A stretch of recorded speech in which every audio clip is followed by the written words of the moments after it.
I'm just going to stand here with this stupid grin on my face for a moment because I am so excited to see you. And especially know that we're in the same time zone, which probably doesn't happen often since you are a No. worldly traveler. But anyway, for those that are not familiar with Kendall Lamb and her Substack, Touching the Elephant, oh my God, you are in for a treat today. I'm a little bit speechless right now just because her stories, your stories, Kendall, have moved me so deeply. I'm an animal lover, but the encounters and then the wisdom that you've drawn from those encounters just bring me to my knees. So, Mm. they're self-deprecating, all the humility, but then there's this deeply reverent, incredibly observational quality to everything that you do. So I'm even imagining as you wandered through your morning this morning, you're observing things that might be pieces to a story or a chapter later on.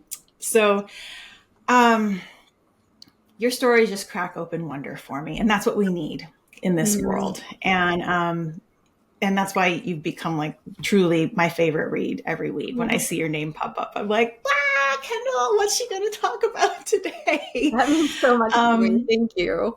I'm just gonna I'm gonna pull myself in because I really could truly just gush, but I want to hear you talk. I've been reading you for about 6 months now, and I'm still not sure how you do it because you're able to summon this quality where I'm laughing out loud and then I'm literally bawling.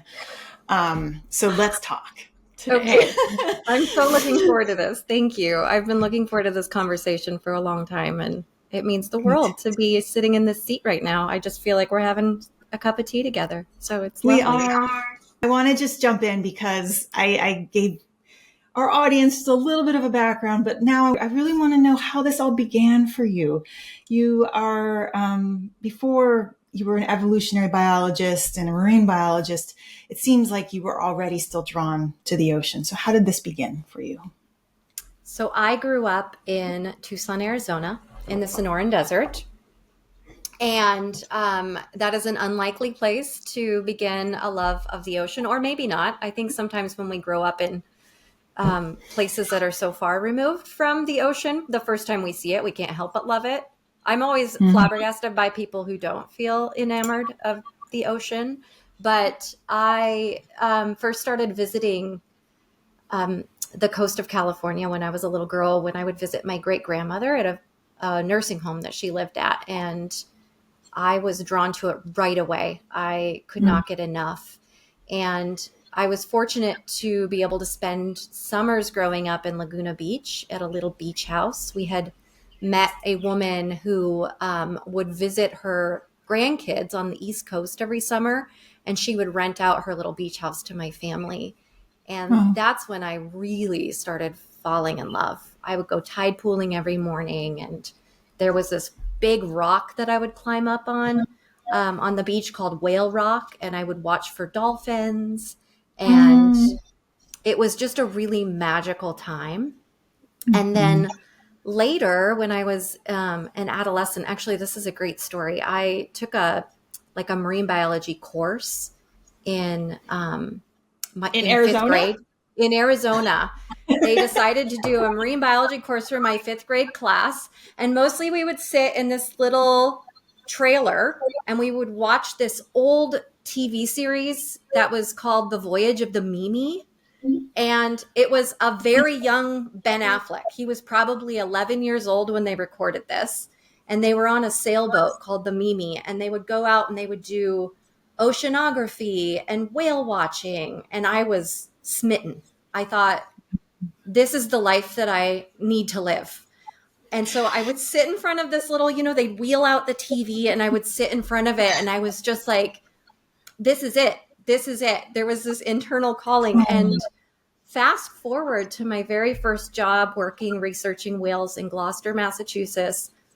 I was living in this incredibly rundown apartment with 3 other interns. And I mean, it was lovely. This was an internship that we were paying for, and I think we got $20 a week for food. So we were poor and working 90 hours a week. And my very first day, I left the apartment and I walked out, and the docks were right there. And what little tiny sailboat was sitting right out in front, but the Mimi itself from the voyage of the Mimi.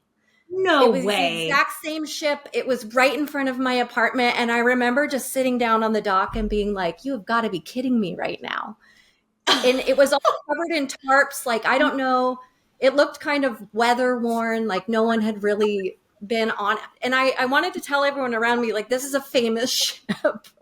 Right. um, but yeah, so it was a really interesting full circle moment, but it You was, have incredible coincidences like that. Those thread throughout your stories. I know. That's remarkable. But it makes me wonder, because I talk about this with my husband too.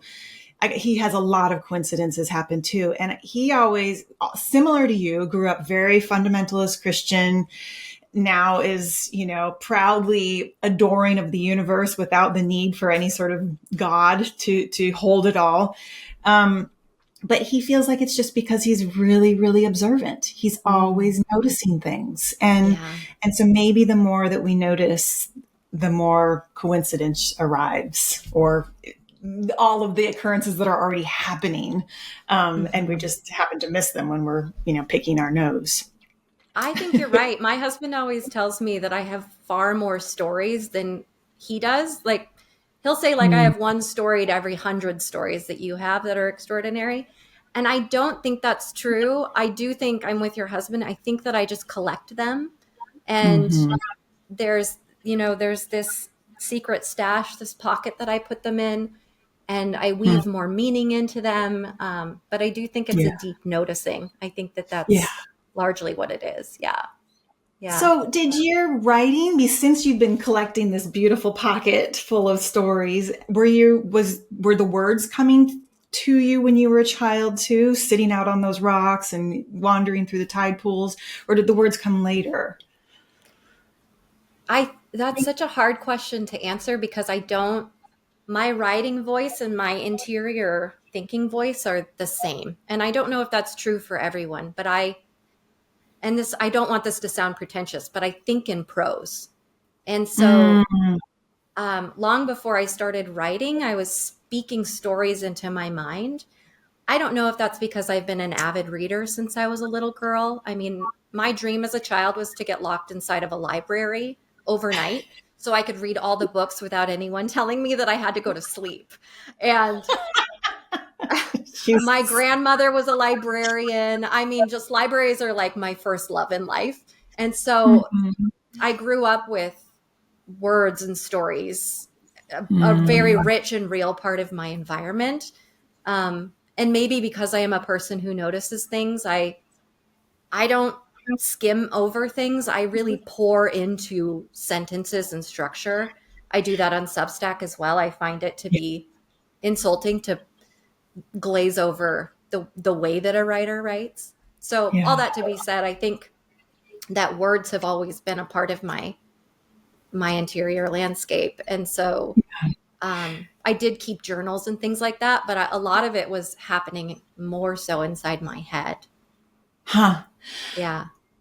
And I'm going to imagine, because you say you think in prose, that almost invites the insights to come as well, Mm. because you're deliberating on those words, and you always draw an insight. I mean, it's almost, well, no, not always. I mean, it's not like it's formulaic, but it's almost how you make meaning from the world. And I want to read something here from one of my favorite chapters, The Silent Scream.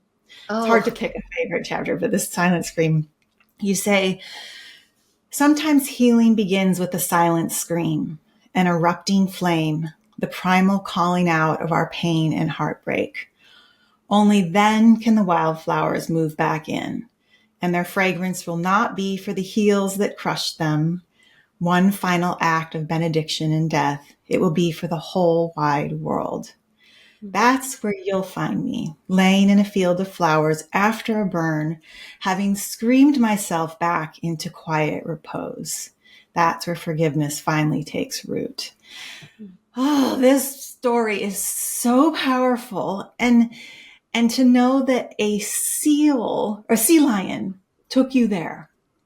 And I'm not going to spoil the whole story for everyone, but because you just got to read it. And if, especially for women, to feel that scream deep in your chest in the way that the sea lion gave that to you and then you gave it back is just like, wow. It's a movie. So when that happened, in that moment of the scream, were the insights pouring out of you, or did this come later as you started writing it all down? Like, what was that like for you when you screamed and let yourself burn in the ache? That's such a good question. I I think it came I think the insights came later, but I knew in the moment that something really powerful and visceral was happening. I think because I was raised in this very conservative Christian environment, one of the things I was taught really early on was that anger was not an acceptable emotion for women to feel, for men as well, Mm. but particularly for women. Um, and so I think that eruption that happened when I felt like that seal gave me permission to release the anger inside of me, um, was such a catharsis. It was obviously that moment that I write about in the story of just this very specific anger that I was harboring over a relationship that had gone awry. But I think it's like anger is like grief. I think when it comes out, it invites all of its friends with it, especially Mhm. if you've been suppressing that a little bit. And so I think all that anger came out. And I think after the moment happened, when I when I had realized in this sort of wrung out state that something really important had happened, that's when I sat Mhm. with it, said, okay, what was that trying to tell me? What was that really Yeah. about? So, Yeah. And had yeah. you at that point in time, remind me, were you married at that point, or had you left the church, or like who were you able to kind of explore this emergence with anyone? No, I wasn't married at the time, and that was a really solitary endeavor at that point in time.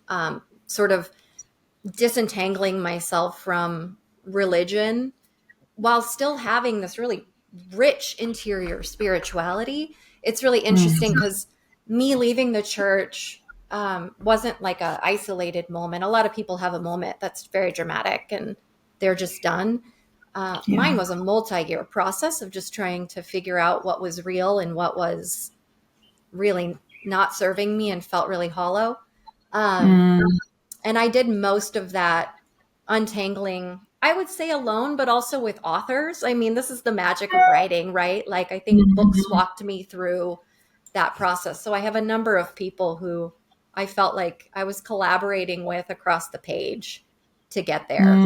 Mm. But yeah, I wasn't, I wasn't married. Most of this, I talk about sort of feeling like that process happened underneath a bed, where there was this me that Mhm. was underneath a bed for a long time, and I sort of lit candles under there and I had all my books, but I was really afraid to come out from under the bed because there was still some boogeyman out there of disappointment and disapproval that I wasn't ready to face until Yeah. really very recently, the last few years. Yeah. Wow. I Yeah. wasn't gonna, didn't know that. Well, your wisdom feels ancient. So to know that some of these insights are 2 years old. So as you're talking, I'm thinking, because if the mental understanding of everything needed to come on board after the instinctual, visceral screams and entanglements, all of that needed to first be felt in the body. It then makes sense that you've been drawn to these animals and these animals have been drawn to you in a way. And I'm just making that connection now that in a way, I think it seems like all along something deep inside of you has been looking for guidance on how to listen to those deep, deep, deep primal Mm. instincts. Is that ring true? Yeah, that's a really astute observation. I think animals help you exist in time in a very different way than even other people can. Um, Mm-hmm. Observing animals is a really somatic practice for me, and and it helps me take down a lot of my guards. I think I'm very unguarded in the natural world. Yeah. So yeah, Yeah. I absolutely think that helped the process. But then, of course, you're inviting danger in with that. I mean, there's in one of your pieces, you talk about danger and magic sitting side by side. And to be alive in this world, you must dance with both. And so there is this, like, there's a tension between the two. I guess you have to make peace with those parts of yourself. So between survival reflexes and the wonder. And was that easy for you as you started entering into these more dangerous situations? I mean, you've had shark encounters and you sliced through whales with a knife, not alive, but I mean, you've been right on the edge of life and death a lot. Mm-hmm. Yeah, I mean, I think that that's been my greatest teacher, is because we do have this really intense desire as humans to create these binaries of good and bad, and frightening and joyful, and I'm always most interested in the intersection of the two. I feel like those places have been my teacher more than any other. And so when I find myself in a dangerous situation, I'm also still looking for the beauty. I don't Mm, want it to just be a flat 2-dimensional experience. I want to be aware of how, when in danger, I feel more alive in my body, and how, when I'm in beauty, there's sometimes this edge of grief that sits mm, right on the perimeter of that. Because sometimes mm, when things are really good, we harbor our own different kinds of fears that will be taken away from us. And yeah. and so that push and pull is, something both in my writing and also just in life that I'm most interested to lean into. I think sometimes we are so afraid of those gray spaces, and Yeah. and for that I am very grateful for my early upbringing, because again, I wasn't encouraged to sit in the gray, and I Mm. think there was this really early rebellion in me that was like, that's actually my place, that's my jam. And so Mhm. I often sat in the gray place and sort of side-eyed all of these things that I was supposed to have very definite feelings about. And Mm. um, I'm really grateful that I was able to listen to that and lean into that, because that's my favorite. That's my favorite thing. You did have that even as a little girl. I love this scene of you like in your tight fitting shoes and your church dress and like you heard from someone in your family that there were pagans in town and that somehow I don't who was it your aunt that told you this that they My danced naked under the moonlight. It was a conversation I'd overheard between two old women sitting in some church pews behind me. This whispered conversation about they were called the Rainbow People, and I don't know if they still exist or not, but just the name, I mean, sparked my interest as a kid. I was like, "Oh, the Rainbow People, that sounds fun." Um, Mm-hmm. and so, yeah, I always gravitated towards mysticism as a kid. I didn't have language for it at the time, but this idea of a group of people dancing naked in the moonlight, I was like, that sounds fantastic. I want that.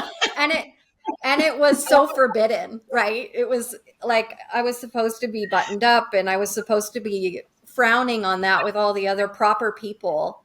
And Yeah.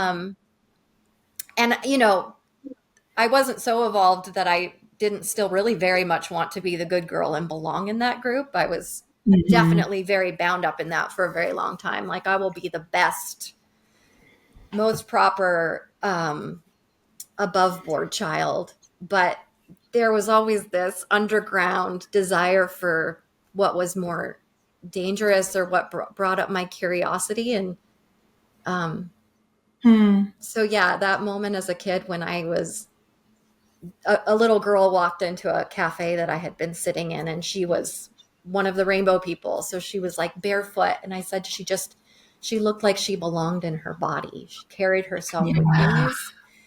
And here I was feeling very uncomfortable physically in the Wow. dress that I was in and probably my stockings. And Yeah.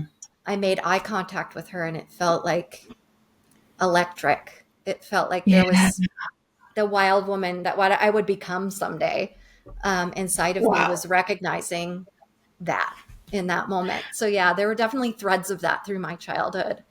Yeah. I love that chapter because I think if I'm correct, you contrast that experience as a child with you in the shark cage. Is that correct? That Mm-hmm. was yes. And so there's this feeling of being in the cage of what you were supposed to be, and that you're supposed to be happy about the cage. I think you even say, I can't stop thinking about those bodies in the moonlight, arms raised in supplication, wild and unbound.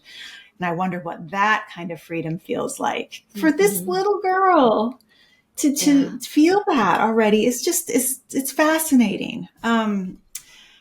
I'm jumping ahead because there's just so many quotes here that I have that I want to just share with everyone, but I also want people just to go read them. Maybe you need to find them yourself.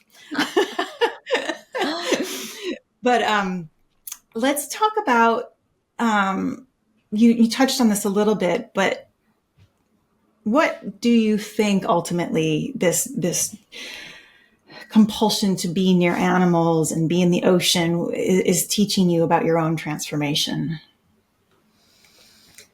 Oh, I think anyone who spends any time in nature can't help but recognize that transformation is the norm, right? We really don't love change. I mean, I'm not immune from that. For all the travel and all of the wild life changes that I've done in the last 15 or 20 years, transition is still really hard for me. I like to nest and be comfortable. I like the illusion of stasis.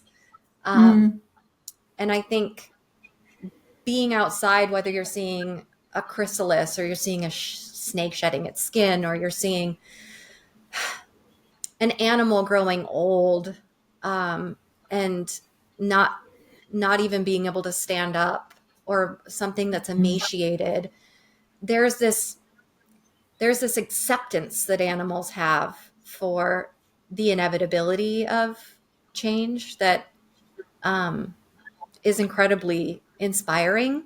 Um, they don't mm. have this narrative about how things should be that we get so Right. stuck in. And even when things are hard, even when something tragic is going on, there seems to be this surrender to it that Hmm. um, I think definitely helps me with my own transformative moments to try very hard to have open hands and to be a bit more accepting of um, whatever it is that's unfolding, with Yeah. less resistance. Um, Yeah. yeah, I think that Yeah. that's been such a teacher for me. It is such a teacher. I completely agree with you, Kendall. And also the give and the take that happens in nature. I mean, humans do it all the time too, but there's this, like you said, another narrative the guilt and all these other layers that we put on it. But in nature, when my hens were killed by the Oh, bobcats, yeah. it was like, well, the bobcats are just doing what they're meant to be doing. And those babies, the baby bobcats that were born, are they supposed to starve so that the hens can live?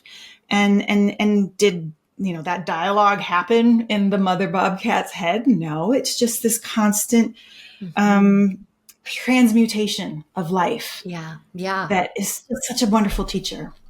Yeah. Transmutation's a great word. Yeah, it is a wonderful teacher. And I think we are just very quick to label things good and evil. And I just think it's more nuanced than that. It's more complicated. And the more and more I Mm-hmm. can release my just desire to label things and provide a narrative that makes sense to me, the more I can just be present to what is, Yeah. and Yeah. stop trying to fight what reality is. I think Yeah. it's Byron Katie who says, if you pick a fight with reality, reality will always win.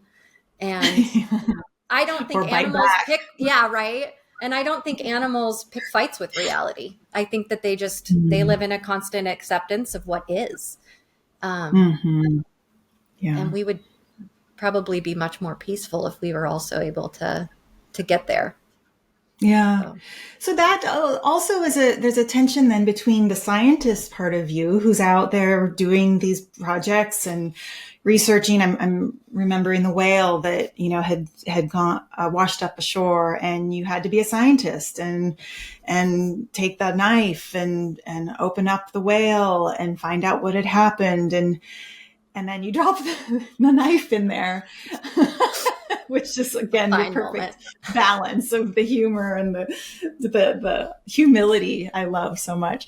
But that you didn't want to be a scientist at that point. You didn't want to just brush off your hands and go, well, okay, we have to move on. You wanted to be a high priestess and offer this beautiful benediction to this whale and that you walk that tension so beautifully, Oh. but I don't know how often it seems like there's often a compromise, right?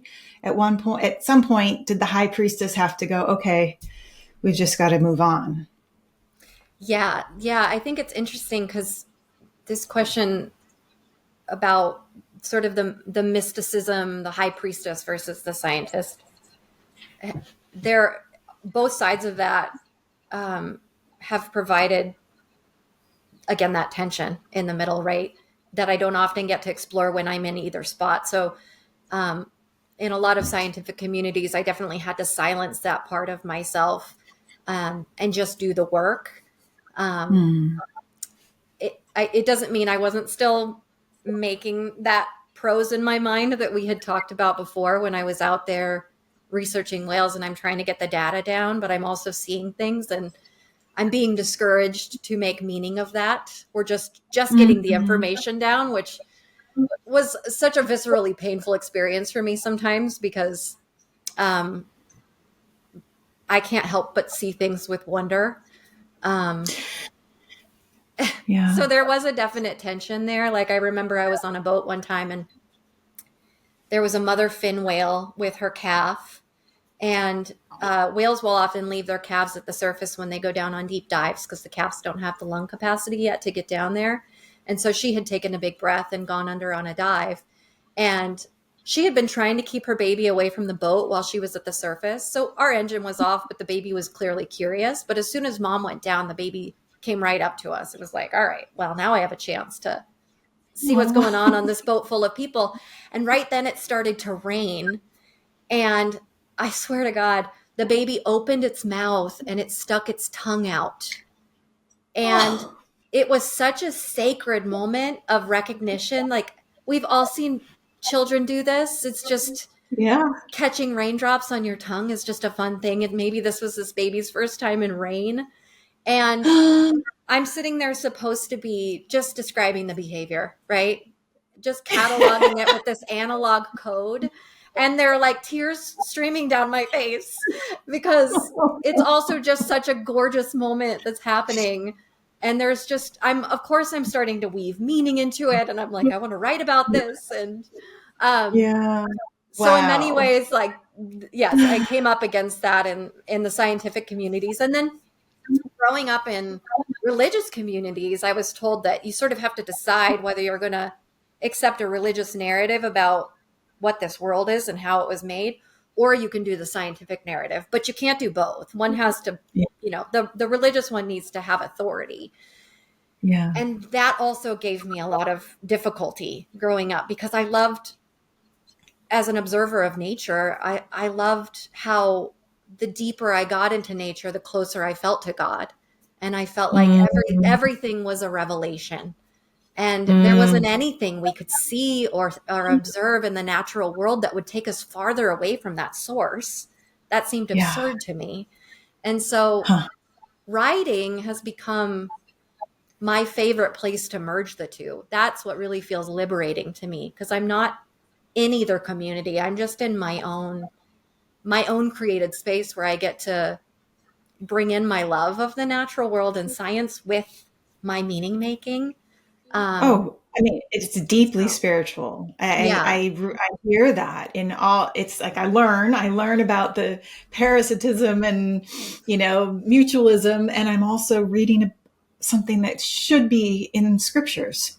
Mm. So I mentioned earlier that my husband grew up fundamentalist Christian as well, and his dad at one point, he loved my boy, my husband loved National Geographic when he was a Mm. little boy, just poured through it. And at one point, because his dad figured out that Nat Geo was all about evolution, he canceled the subscription. Oh, And Dave, my husband, just felt so heartbroken because he felt like those pages were his Bible. It was yeah. where he was learning about love and forgiveness and care and wonder and all the things that he wasn't sensing when he read the Bible. And Mm. it broke him that, they couldn't have that magazine in the house anymore. Oh, that's so sad. And I get it. I think getting a degree in evolutionary biology was a real middle finger to, it was like my first big rebellious act. Um, because I mean, yeah, I remember telling a science teacher in high school when I was really in my fundy stage, and I was like, I'm going to be the best conservative Christian ever. Like, oh, well, I Mm. didn't, you might have evolved from a monkey, but I didn't. Like some sort of cheeky Yeah. response that I think that I was repeating from, I'm sure that I was repeating from something I'd heard in church. Um, I wish I could go back and apologize to that poor teacher, but when I actually when I actually decided, and I don't even know, there's so much in my life I can't tell you exactly why I've done it, Kimberly. I think that's so true of so many of us. I look back and I'm like, gosh, that was a really interesting choice for 20 Kendalls ago to decide to do evolutionary biology. But it became a big spiritual awakening for me to be able to really reach into our interconnectedness and our shared common ancestors. I mean, when we talk about unity and oneness, nothing speaks more profoundly to me of that process than this continuous rolling of one species into the next that has gotten us to where we are right now. Um, and so, yeah, it definitely was one of the big light bulb moments for me in my spiritual journey of, okay, these things don't clash. This is actually deeply spiritual and truthy. And I either need to trust that or I need to trust something someone else is telling me. And I don't think that I can do that and be a whole and integrated person.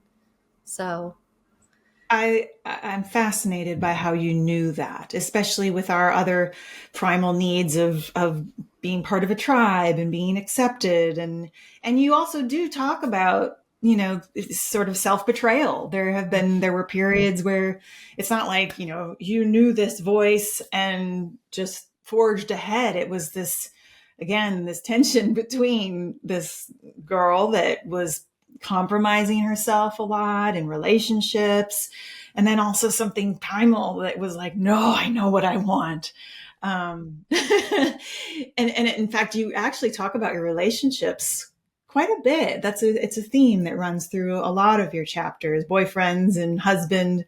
And you talk about it with such grace, even the ones that were parasitic for you. I wanted to talk to you a little bit about that self betrayal because as women, men and women, let's not be gender specific here, but we human beings, we betray ourselves often. And you said in one of your chapters, Yoked, you wrote, I was always trying to be smaller, softer, more agreeable, more spiritual, less carnal, less curious. So I believe writing, as you said, has helped you repair those moments. But has there been anything else that's really helped ground that transformation for you to not betraying yourself? other women. uh, my one of the it's interesting. I don't write about it much, and I would like to start writing more about it. But one really common theme in my life, and I'm so unbelievably grateful for this, is I have always been surrounded by strong circles of women who challenge me, who think differently than I do, who see the world a little bit differently, and who hold this really sacred space. I mean, starting in high school, my high school group of girlfriends were not in the Christian church whatsoever. They were activists and poets and scientists. And I always felt like when I was in that group, I could be most myself. I wasn't chameleoning, because I always use that word, chameleoning. I often in my relationships with men, I always was asking, like, who do you want me to be? And I will be that person, and I'm going to be the best version of that person possible. It was almost like a game. Like, there was this wiser part of myself over here that was seeing what I was doing, and then there was this part of me that's like, no, but watch, I can be the perfect person for this guy. And and I was really proud of that. I was like, I can roll with, like, this guy who doesn't like anyone else will fall in love with me. And then it would happen, and I'd be like, unfortunately, I don't like him, you know, but he really likes me, and I feel like I've accomplished something. So that took some time to unravel, right? But when I was with my women, I mentioned I have this incredible group of women that I met on Catalina that we've been friends for 20 odd years now. That was like an immediate sisterhood. Um, there was an incredible group of women that I got to live with in the wild in Alaska for many years. And these were women, we were doing full moon circles, and we were doing night hikes, and we're sitting under the aurora howling like wolves. Women have always given me permission to be my wildest, most free self. And here where I am in Winthrop now, I have a women's circle that is my church. We meet once a month, and we sit, and it's a very transformative process. We just listen to each other. This is a radical thing that shouldn't be radical, but we each get about 10 minutes to share whatever it is that we want to share. And nobody comments on what the other person has said. There's not advice, there's not feedback. It's just space holding. It's people, and people are weeping and crying and sharing their most vulnerable selves. And then it's quiet, and we soak it in, and we hold it, and the next person goes. And uh, this is what's helped me ground in the midst of all of that. I don't know if that answers the question quite the way that you had asked it, but it felt. It absolutely does, Kendall. And my mom has a similar group. She's always had women's groups growing up. When I was young, she had two women's groups, and then when she went off after my dad died, she went and formed one in even like Scottsdale, Arizona, where that was, you just shop together. You don't have women's groups. You form them there. She, everywhere she's gone, and now she has one in Colorado where they do something similar. They don't comment. They just share, and they also spend about a half an hour sitting in silence together. And I envy that. I really do. As a rebellious, my own rebellion was to like not do. My mom and dad were into men's groups and women's groups and all the groups and goddess groups, and I was like, I don't want any of it. But I can see how incredibly important and what a model that is for life, how to hold each other without needing to fix it, without needing to offer advice. The holding is enough. So often it is enough. Yeah. And women know that. We do. Yeah, we do when we let ourselves. And when I see women picking each other apart or not supporting one another, I just want to be like, hey, just do this instead. There's so much wisdom between, and it's not gender specific. I would love it if men were able to do the same thing, or there were more opportunities and spaces for men to do this. I think that it would change the world. But yeah, that's been deeply healing for me. Yeah, I'm so glad that you have that. I'll be up there for the next one. I'll just drive You're up, welcome. 10 hours. And Anytime. I think it's maybe a 12-hour drive. I'll be there. Yeah, it'll be fine. You can just sleep. I mean, that's the great thing. You don't have to show up all put together. You could just curl up in a fetal position and listen to what was going on. So beautiful, Kendall. So I want to talk a little bit about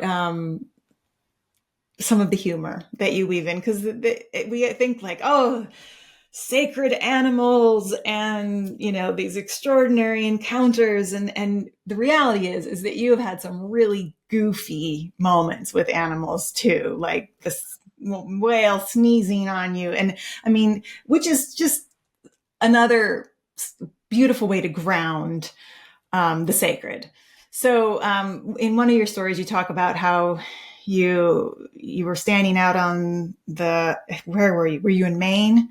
And the storm petrel landed on your head, and you were, yeah, and you were just so absorbed in doing your job and charting where things need, or you were keeping your eyes on something on the ocean. And here this storm petrel was just perched there for hours, not a second, for hours.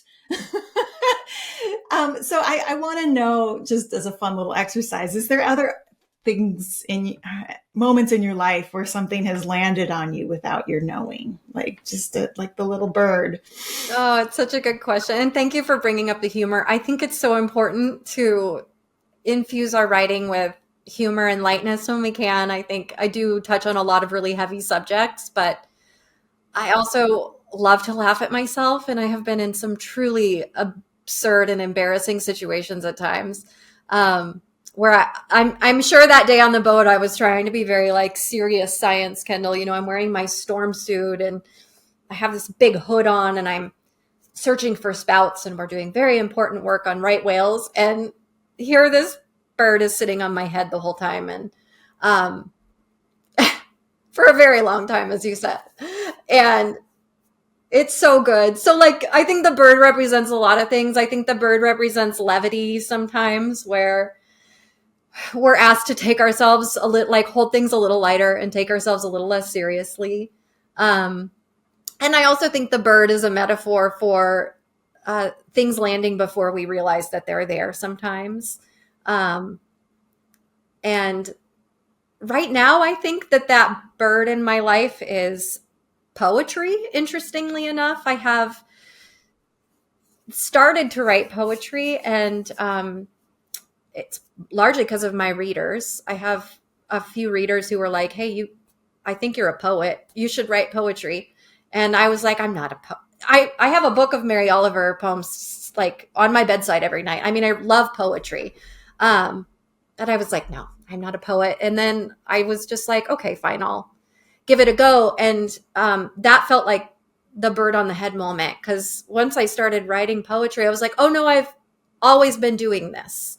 I just haven't been pulling it out. And just, it's like, when you're reducing something on the stove, is prose into poetry sometimes. If you're already writing prose, you just have to make it even more potent and even more concise. And that has felt really fun and very rewarding, because sometimes filling in the backstory feels really cumbersome to me. I don't want to do that. I just want to get to the punchy moments that make you gasp or make you cry. And I'm like, oh, I can do that even more concisely with poetry. But that's been a fun revelation to know that bird, so to speak, that poetry bird, has been sitting inside of my writing for a really long time. And I'm like, oh, you were there this whole time. So all along, just sitting on your head. Yeah. And it really, you are a poet. And I it's almost like I totally understand that. Like, I don't want to do the details and the backstory and I think I'm a little ADD with that or something, where I just get impatient with myself.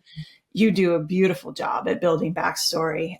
But I would go as far as to say that every one of your chapters, not that you should, because they're perfect as they are, but you could distill them into poems, because all the elements are already there.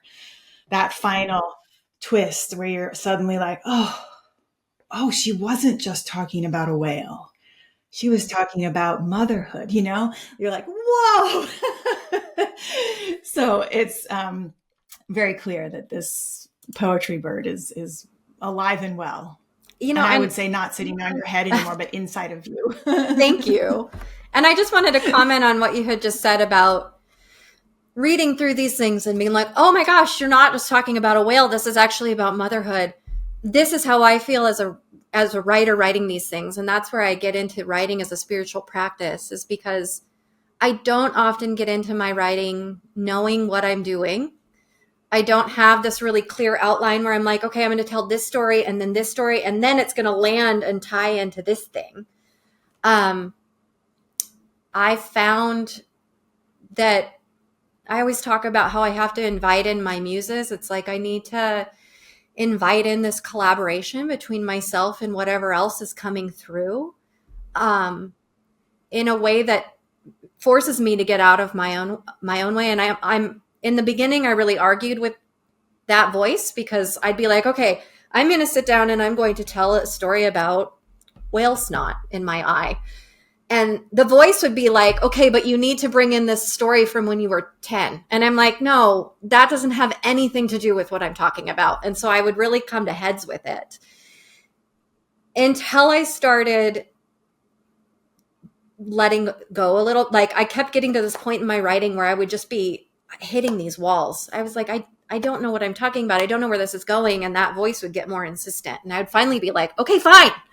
I'll write about that thing. And I would start writing that, and it was like suddenly I was releasing myself to the river. I wasn't hitting up against the current anymore. And I would be like, oh, this is where you wanted to take me. And so I often find myself tearing up or getting a bit breathless in my own storytelling process, because that feels really otherworldly to me, if I'm being honest. I don't know where they're going, and often I will just show up at the cafe that I write at, and I will sit quietly staring at the river for a while and just saying, like, okay, whenever you've got something, like, just let me know. And I'm starting to learn to trust that. But sometimes I have an idea, but I won't get it, or I'll be driving with my daughter in the back seat at a completely inconvenient time, and then I'll have this moment of like, oh, that's the next thing. That's how I need to approach this. You call it otherworldly, Kendall, and it's funny because I was thinking it's both, of course, but I was thinking it's extremely embodied. That these stories are coming from the deep, deep cellular memory. And then I was thinking, well, in our cellular memory, there is that ancestral memory, which can go back not just through the human, lineage, but through the ancestors all the way back to the single cell bacterium. So you're calling upon these voices as you write. And I think it's beautiful that you're leaning into that trust. That you don't need to have the whole thing mapped out, because the voices are all there ready and waiting, kind of probably raising their hands going, now pick me. Yes. And I think that otherworldliness that I spoke of comes a lot from my my early conditioning of thinking about the spiritual as being out here, right? Like, we put our hands up. Yeah. We do this a lot instead of right here, which is where I've come to understand that it comes from, right? Is that it is a deeply embodied part of ourselves that is a internal well. One thing I regularly say is that truth feels to me like remembering. Anytime I hear or experience anything that feels really truthy, I have this sense of like, oh, I knew that, right? There's like this homecoming, there's this recognition. And I think that's the process. I think that's the process in writing, is it's reaching for that sense of remembering. Wow. When you land on something and it feels deeply true in a way that you didn't quite realize until that moment. Yeah. That is so beautiful. Yeah. That truth is more of a remembering. It has to be. And I don't know if I just finished a book by Sophie Strand called Body is the Doorway. And she Did you finish? Me Oh, too. awesome. I'm actually interviewing her Loved it. next week. She's so I wish you could amazing. join us. Oh my gosh, I'll be right Yeah. there as a fly on the wall. Oh But my you too, goodness. you both of Yeah. you, right from that place of beyond self. Even though these are very personal stories, Mm. there is absolutely the universal woven through it, but some almost like universal doesn't even feel right. It's mystical. It's ancestral. Yeah. I think that there's, I mean, not that I can compare myself to Sophie Strand in any way, but I think that there's um, this porousness that you become really acutely aware of when you are, when you're a, a student of ecology, and that feels a little cold. Um, but when we enter into a landscape on a microscopic scale, the the difference between self and other becomes almost Yeah. impossible to Yeah. detect. Um, we know this in like particle physics and stuff like that. The smaller you get, the more mystical it seems, and we start using mystical language Hmm. um, rather than really scientific, provable language. And I do think that there is this beautiful spirituality in being able to understand how deeply interconnected we are with self and environment and the very structure, the atomical Yeah. structure of everything. And maybe writing is Um, just a fine yeah. tuning of that listening, because the Hmm. voices are Yeah. all there. It's just that, many of us aren't listening. And through your writing, Mm. there's a deep, deep listening. I know you're not in Africa or Denali, but in your backyard, I imagine you're even listening. As you walk your daughter to the car, you're listening. Is that part of your daily life still? Absolutely. Yeah, I think I'm always looking for, I mean, not always. Sometimes I'm just woefully lost in my head and my very small internal closed off space. Um, but in my better moments when I am able to stop and look around, I definitely try to pay more attention to those moments and what I can personally draw from them, even if they're really small ones. I'd mentioned my mom, my sweet sweet cat is bringing birds into the house more than I would like her to, and just last night she brought in a mourning dove, and I thought that it was dead. It was very still on the floor, so I picked her up by the scruff and put her outside, and then I went to collect this bird and realized she was very much Mm, alive and just in shock. Just holding her yeah. body, Yeah. feeling her heartbeat and bringing her out to underneath my willow tree and sitting with her for a moment. And um, I don't know, again, there's that porousness, right? There's that moment where you're aware of the complexities of being angry with my cat and also immediately forgiving her because Yeah. she's just being a cat, and feeling such compassion for this poor bird. And also, it allows a doorway for you to open into your Yeah. own moments Yeah. of that messy in I love the between. messy in between. Yeah. So I know, this is probably a horrible question, but if you had one animal to write about for the rest of your life, what would it be? And what is this question that Kendall will be asking for the rest of her days? Mm, I mean, my very first love were orcas. I mean, I've had a lifelong fascination with them. I'm still totally in awe that I was able to work with them for several years in the San Juan Islands. And I never ever got over seeing them. I mean, the people I worked with on the boats thought that there must be something wrong with me because every time, I mean, it would be my third trip in a day seeing this same pod of whales, and we would see them, and I would become 7 years old. I was like jumping up and down. I Oh, could not get over how sacred they felt and how wise and how grounding it was to be around them. I can't explain that exactly. I think orcas are incredibly sentient beings. Um, there's the scientist in me that knows their brain structure and the amount of empathy Mm-hmm. that they have capacity for, their intelligence. Um, there's the wild woman in me that loves the matrilineal structure of their pods and the fact that the oldest Yeah. females in the pods are not in charge of the pods because they are the oldest females and because they've got the most they're the most fertile. Usually when you have matrilines, the leader is the most fertile female, the one who's still producing a lot of offspring and has a lot of value to the pod that or to the group that way.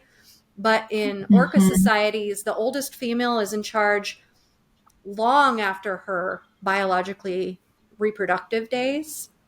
Whales go through, Mm. or orcas go through menopause like humans do. It's not a very common thing in the animal world. Um, they're in charge because they have the most knowledge and wisdom. Mm.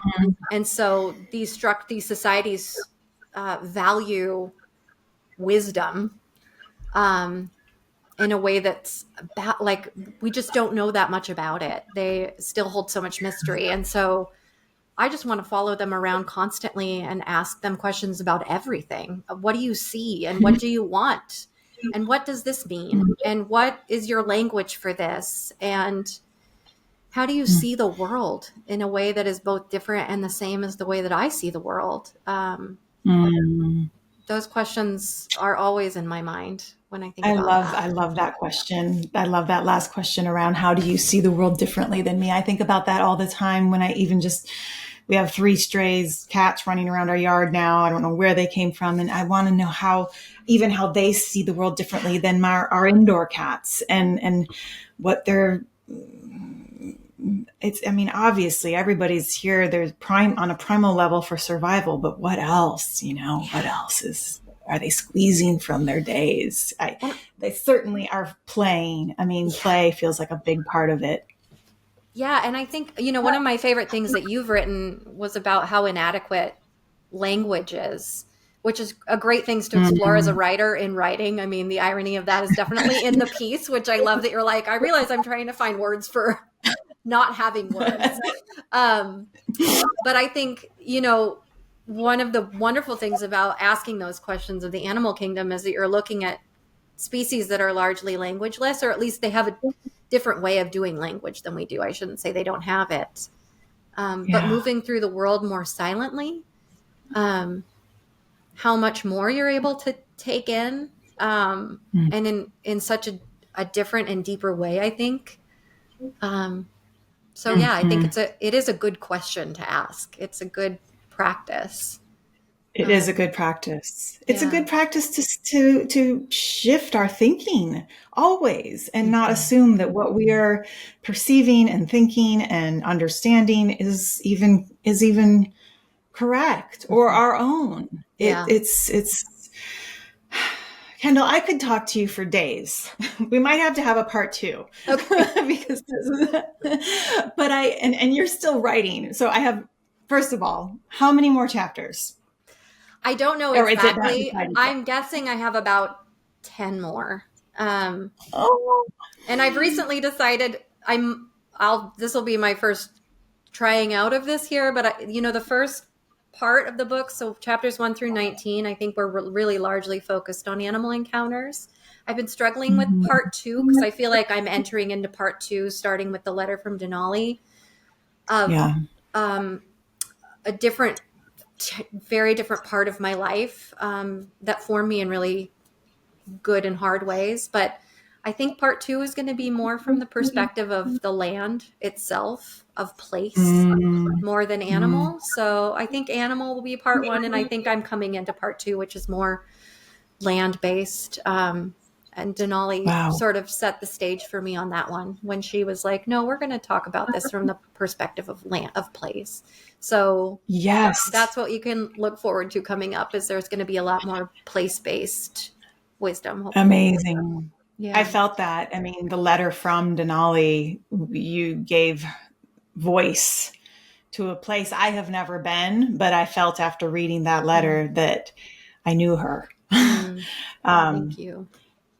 You hinted at there's some transitions happening for you, and you don't have to reveal all of what's happening, but I want to know, because one of the things you quoted Anne Lamott in one of your pieces of her prayer, help, thanks, and wow. And I want to know how that is still living in you, even as there's something new emerging, and I don't know what that is, but how is this prayer shifting for you, or is it even shifting, or is it still continuing to be a thread that you live by, a mantra that you live by? I mean, I love Annie Lamott. She's so amazing. I think that the prayer is the same. I just think what's really interesting when you're going through these hard shifts and transitions, when I'm at a place where, and I won't get into the weeds on it, but I don't know what's next. And I'm trying not to rush through this moment. I think sometimes when we're in these hard, messy, unfixed places, we want to get to the other side. I do. I want to envision what's next, and then I want to like fling myself into it to make that reality come true.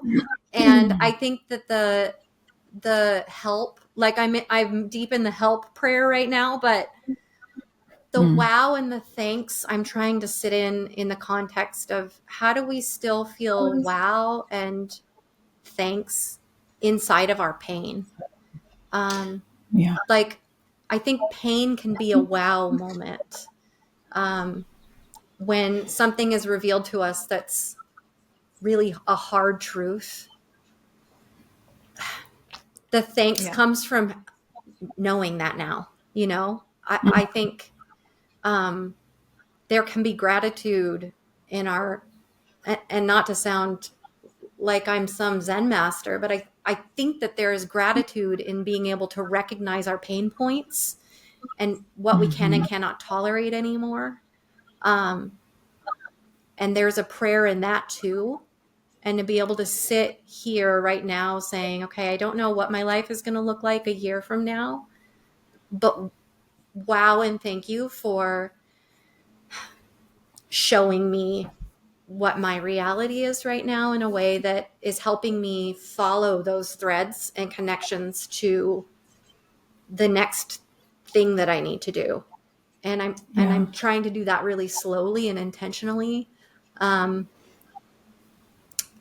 Yeah. That's beautifully said. I completely relate. That is the work of Unfixed. It is finding the wow in the pain, and is finding the thank you in the pain. And it is not saying that, or not dismissing that we also want to be out of the pain. But it allows that spaciousness to happen. It is so much of how nature is all the time. When nature's in the middle of winter, it's not going, gosh darn it, I wish it were spring. It's really so obvious. And yet as humans, we really, really, really do like to try to manage those spaces as best we can, control them as best we can, and move out of it. But I love that how you reframe that help, thanks, and wow is also within the pain. Yeah. Because I think when Anne Lamott wrote that, it was the wow was after, like, wow, and then look at this is so beautiful. But it's also beautiful when we're in the dark place. So you have so many people holding you on Substack in whatever transformation you're going through. You are an absolutely radiant human being. And I feel like I've been talking to Kendall, but I've been talking to all of the ancestors that have built Kendall and made you who you are, because wow, I'm in the wow. I'm in the orca, baby orca sticking her tongue out at the rain moment. So thank you for sharing this time. And right back at you. I do feel very held in this community, and you've been a huge part of that. what a gift this has been to be able to sort of stretch my wings in a place that I feel so unbelievably seen and Mm, encouraged and supported. And yeah, I just feel deep gratitude for that. So, and thank you for this yeah. conversation. Your questions are so rich and you spend so much time with them. And that's so meaningful. It really, really is Mm, to have that. thank you. Thank you for recognizing that. I love it. It's truly, it's just pure joy for me. Mm, So, well, mwah. yay. Thank you.